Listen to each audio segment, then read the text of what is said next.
She said she wanted to help. She said she had a job. She said she had maternity clothes. What she really had was a plan to kill, a plan to take, a plan to become a mother by force. This is the case of Amber Waterman, a woman now serving life in prison for one of the most shocking crimes in recent memory. But even life isn't enough, because now Arkansas wants her dead. In this video, a woman who pretended to be a friend but became a murderer. This jury has given the death sentence in the brutal murder of a woman and the death of her unborn baby who was cut out of her womb. Taylor Parker was sentenced to death Wednesday by a jury for the capital murder of 21-year-old Reagan Simmons Hancock and her unborn baby, Braxlyn Sage. Parker was convicted last month for the October 2020 murder and kidnapping that led to the baby's death. Hancock's mother found her daughter's body on the floor of her living room. Her 3-year-old daughter was at home at the time. Later that morning, Parker claimed that she'd just given birth after being pulled over by a state trooper for speeding and driving erratically. The baby was then taken to a hospital in Oklahoma, where she was pronounced dead. A heavy burden, it feels lifted. I feel like now we can start trying to heal.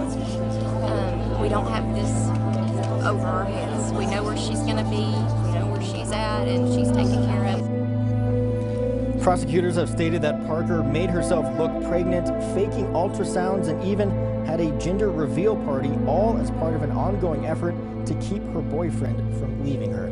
Ashley Bush was 33 years old and 8 months pregnant with her 4th child. She lived in Benton County, Arkansas, a small, tight-knit community where people still trust each other. In October 2022, Ashley was looking for a work-from-home job to help support her growing family. That's when she met Lucy, a woman she found on Facebook, offering help, connections, and an interview. But Lucy was a lie. There was no job. There were no connections. There was only Amber Waterman. On October 31st, Ashley's fiancé dropped her off to meet Lucy for what was supposed to be a final interview. Ashley never came home. Amber Waterman had been planning this for weeks. She wasn't just impersonating someone online. She was impersonating a savior.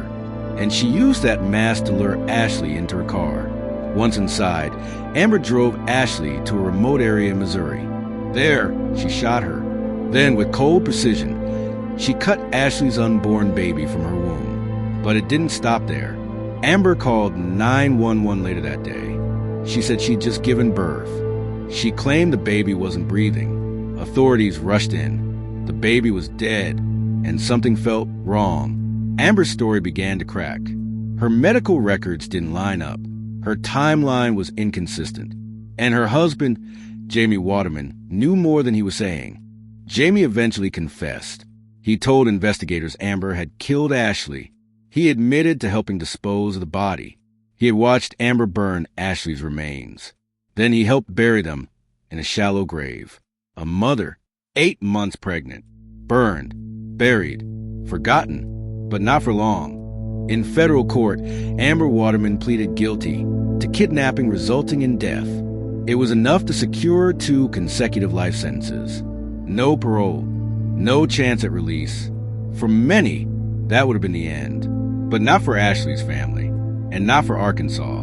In 2024, state prosecutors in Benton County filed capital murder charges against Amber. They are seeking the death penalty. Amber's legal team argued this was double jeopardy. The Arkansas Supreme Court disagreed. They ruled the federal and state cases were separate, and both could proceed. Now, Amber Waterman faces a new trial, a new jury, and possibly a needle in her arm. Why would someone do this? Amber Waterman wasn't mentally ill. She wasn't desperate.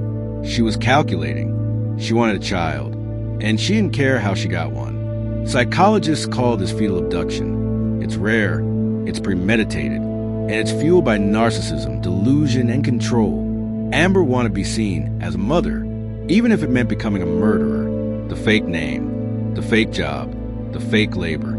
All of it constructed like a play, but in the end, her performance failed. And now, she's playing the role of a condemned woman. Ashley Bush had dreams. She had a fiancé. She had 3 children waiting for her at home, and she had one more on the way. In the hands of someone else, she might still be alive. Amber Waterman will likely die in prison, or by lethal injection, but that doesn't bring Ashley back.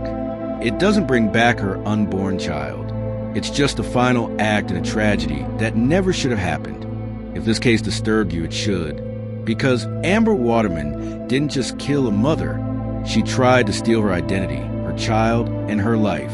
Subscribe for more unsettling true crime stories. And remember, not every helping hand is there to lift you up.